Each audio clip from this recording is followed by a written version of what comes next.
Okay, continuing, Article 1, Section 7. We're going to start getting into the powers of the Congress. Okay, but all bills for raising revenue shall originate in the House of Representatives, but the Senate may propose or concur with amendments as on other bills. For revenue, raising money, taxes, have to start in the House of Representatives. Every bill which shall have passed the House of Representatives and the Senate shall, before it become a law, be presented to the President of the United States. If he approve, he shall sign it, but if not, he shall return it, with his objections to that House in which it shall have originated, who shall enter the objections at large on their journal and proceed to reconsider it. That'd be nice if they did it like that. If after such reconsideration 2/3 of that House shall agree to pass the bill, it shall be sent, together with the objections, to the other House, by which it shall likewise be reconsidered. And if approved by 2/3 of that House, it shall become a law, over the President's disapproval. But in all such cases, the votes on both Houses shall be determined by yeas and nays, and the names of the person voting for and against the bill shall be entered on the journal of each House, respectively. A little transparency. If any bill shall not be returned by the President within 10 days, Sundays excepted, after it shall have been presented to him, the same shall be a law. So if the President doesn't, if any bill shall not be returned by the President doesn't sign it, just holds on to it for 10 days, it shall become a law. Sundays excluded, counting. Unless the Congress by their adjournment prevent its return, in which case it shall not be a law. I guess that'd be like if the Congress, if they don't override the President's veto, and the President can pocket things,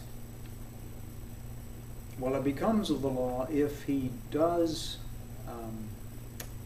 if he doesn't sign it after 10 days. But suppose the Congress passes the bill 10 days before, or they send it to the President 9 days before, they're supposed to adjourn.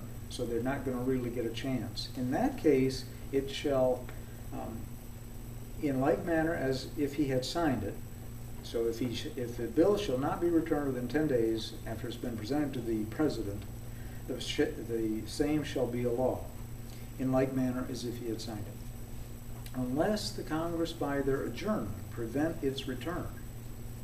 And that would be like if they adjourned 9 days, or if they sent it to him 9 days before they were going to adjourn, in which case it shall not be a law. So the Congress does have the ability to avoid that little, that's a pocket veto, I think that's called, but I don't see how that's quite how that works. If any bill shall not be returned, if he just puts it in his pocket, that's not a veto. It passes, becomes a law. If any bill shall not be returned by the President within 10 days, Sundays excepted. Sundays, I wonder why Sunday. After it shall have been presented to him, the Senate, the same shall be a law, in like manner as if he had signed it, unless the Congress by their adjournment prevent its return, in which case it shall not be a law. That's a pocket veto. They send it to the President 9 days before they're going to adjourn. The President, if he doesn't sign it, it does not become a law. That's the pocket veto. Yeah. So if the Congress, I don't know, I suppose they can try to figure something out there, but if they send it within 11 days and the President can't just not sign it, because then it would come back to them and they would get to override the President's veto or objection.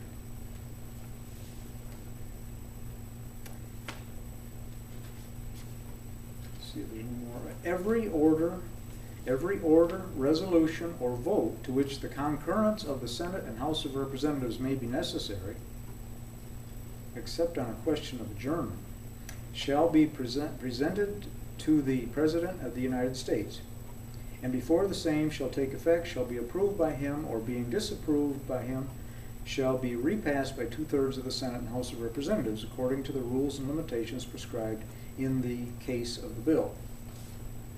I don't know what the case of the bill is. But that's basically how we get laws, supposed to be. Congress is supposed to have all lawmaking authority, not the president, not the bureaucracy, with their rules and regulations.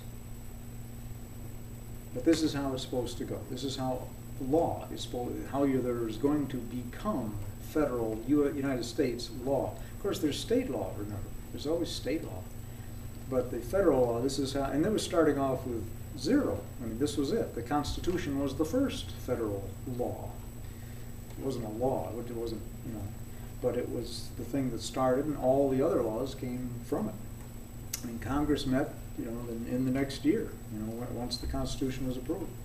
James Madison, I think, was there too. But that's how a bill is, that's how law is supposed to be created in the United States. Not in the states. States are different. They created the Constitution. They created the federal government. Now, of course, it doesn't look like that.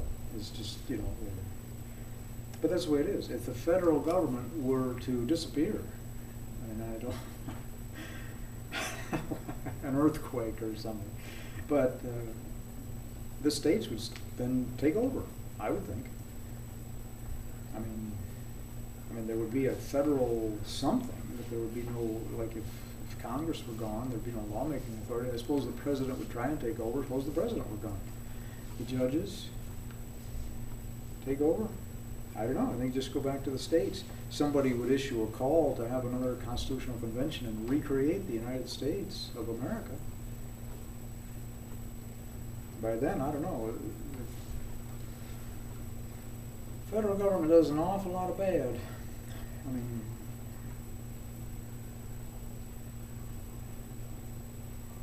I'd hate to see it go. I mean, there goes my Social Security. There goes my health care, my VA health care. But, and I think it's going to survive, although I suppose. Okay, next section is going to be section 8. The Congress shall have power. And that's the one that lists what the Congress can do. Now they have all lawmaking authority. And this is going to say what they can do. And when we go through this, think about the things that are done, the things that the federal government does. What justified them? What in here? What justifies that action? You know, whatever it is, sending a rocket to the moon. Okay, where does it say that? You know, where can we do that? You know, just do it. Just see where. Okay, that's going to list quite a few of them.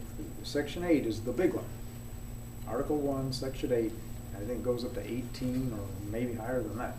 These are the powers that the federal government has, the Congress has, to establish a uniform rule of naturalization. Now just, you know, to regulate commerce with foreign nations. And among the several states and with the Indian tribes, among the several states, that's going to be a big one.